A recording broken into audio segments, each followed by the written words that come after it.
गुप्त विद्या चैनल में आपका स्वागत है। आज के इस वीडियो में हम माँ दक्षिण काली के ऊपर चर्चा करने वाले हैं। माता के सभी रूपों में माँ का दक्षिण काली रूप प्रमुख माना जाता है। लगभग सभी तरह के लोग इनकी आराधना करते हैं, इनकी पूजा करते हैं। इनकी साधना तामसिक और राजसिक दोनों मार्गों से होती है। ये राजस्व प्रदान करने वाली देवी है जो कि राजा बनाती है। माता का स्वरूप श्यामा है, श्याम वरण है। श्याम वरण यानी काला रंग। काला रंग दुनिया के सारे रंगों को अपने अंदर समाहित कर लेता है। माता सारे विकारों को समा लेने की, उसे नष्ट कर देने की ताकत रखती है, जो अपने साधकों को पूरी तरह से निर्मल बना देती है। माता एक हाथ में खड्ग लिए हुए हैं, एक हाथ में नरमुंड लिए हुए हैं, एक हाथ में वड़ मुद्रा और एक हाथ में अभय मुद्रा है।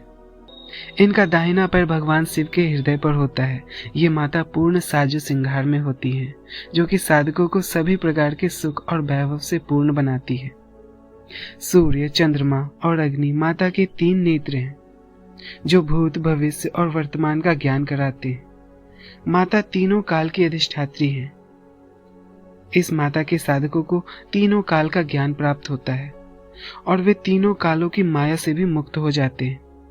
मार्कंडेय पुराण के अनुसार, जिसमें दुर्गा सप्तशती में ये वर्णन आता है कि माँ दुर्गा के ललाट से माँ दक्षिण काली निकली। इन्हें ही आद्या काली भी कहा जाता है। दक्षिण काली लगभग सभी जगह प्रचलित है। रामकृष्ण परमहंस ने इन्हीं की उपासना की थी और वे एक काली भक्त के रूप में लगभग सभी जगह पूरी दुनिया में प्रचलित हैं। काली अपने साधकों के सारे शत्रुओं को नष्ट कर देती है। इन साधकों के सामने जब उनके विरोधी आते हैं तो वो निस्तेज हो जाते हैं, चाहे वो बड़ा तांत्रिक ही क्यों ना हो। कोई बड़ा तांत्रिक माता के भक्तों का कुछ नहीं बिगाड़ सकता, उनकी शक्तियां नहीं छीन सकता। समाज में बहुत ऐसे तांत्रिक भी हैं जो कि ऊर्जा की चोरी करते हैं। माँ काली अपने साधकों की ऊर्जा की रक्षा स्वयं ही करती है।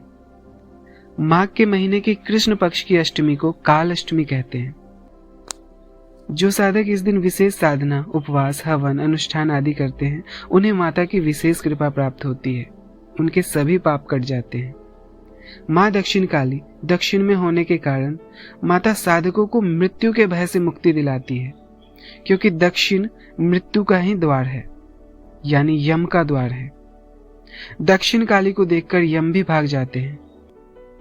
माँ दक्षिण काली अपने साधकों को अंतिम समय में प्रताड़ित नहीं होने देती। ना ही यमराज उन्हें नरक भेज सकते हैं। कोई भी साधना दक्षिण दिशा की ओर मुंह करके अगर किया जाए तो उसमें उग्रता काफी बढ़ जाती है। दक्षिण दिशा की ओर मुंह करके मारण प्रयोग भी होता है। इस तरह की साधनाएं गुरु की देखरेख में ही करनी चाहिए। दक्षिण काली दक्षिण पर विजय दिलाकर मोक्ष दिलाती है। दक्षिण यानी मृत्यु का द्वार, जिसमें कि सभी जाने से भय खाते हैं। इनकी साधना करने से जन्मों के पाप कट जाते हैं और साधक को अभय प्राप्त होता है। अब एक बहुत महत्वपूर्ण बात, जो कि माँ काली की उपासना से संबंधित है। अगर माँ काली की उपासना, उनकी साधना महाविद्या के रूप में हो तो वो बहुत प्रचंड होती है। माँ काली की और भी तरह की उपासनाएं होती हैं, जो कि सौम्य प्रकार से भी होती हैं। जैसे गुरु अपने साधकों को उनकी इष्ट के रूप में माँ काली की साधना देते हैं, उनकी विधि देते हैं, या किसी कार्य की सिद्धि के लिए उनकी साधना देते हैं, तो वो अलग है। या किसी विशेष प्रयोजन के लिए माता का आशीर्वाद प्राप्त करना होता है, उनका कुछ अनुष्ठान करना होता है, वो अलग है। पर महाविद्या साधना बहुत अलग चीज है। जब माँ काली को महाविद्या के रूप में सिद्ध किया जाता है तो बहुत प्रचंड होती है, सामान्य साधकों के वश के बाहर होती है। महाविद्या साधना सिर्फ कॉल मार्ग से ही होती है, ये भी जानना बहुत जरूरी है। अन्य किसी मार्ग से महाविद्या सिद्ध नहीं होती।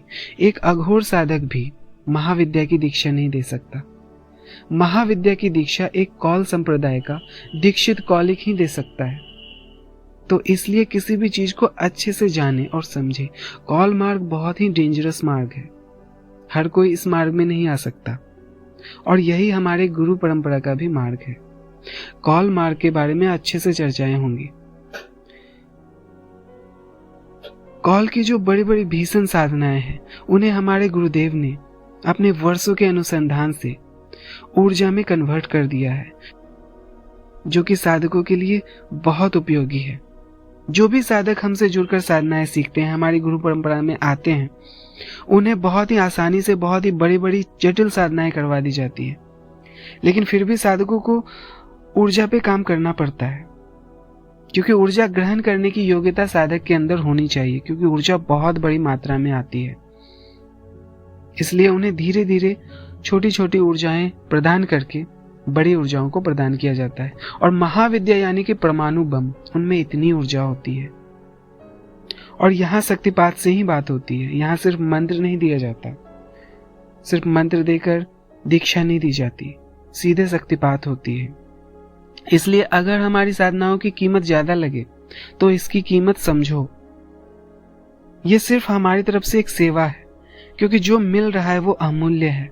अगर किसी को विशेष साधना के लिए 1 या 2 साल हमसे जुड़कर साधनाएं करने को कहा जाता है तो उसका भी कारण समझो। इतने में तुम्हारी पात्रता बढ़ेगी, उसके बाद ही तुम वहां होगे जहां तुमने सोचा है, शायद तुमने सोचा भी ना हो। तो अभी बहुत कुछ बताना बाकी है, हमने अभी कुछ भी नहीं बताया। इसलिए जो भी हमसे जुड़कर साधनाएं करना चाहते हैं वो जल्द से जल्द जुड़ जाएं, क्योंकि हमेशा समय एक समान नहीं होता। तो किसी भी प्रकार के प्रश्नों को पूछने के लिए हमसे संपर्क कर सकते हैं। आज के लिए इतना ही। वीडियो अच्छा लगे तो लाइक कीजिए, सब्सक्राइब कीजिए और शेयर कीजिए। आपका दिन मंगलमय हो और शुभ हो। धन्यवाद।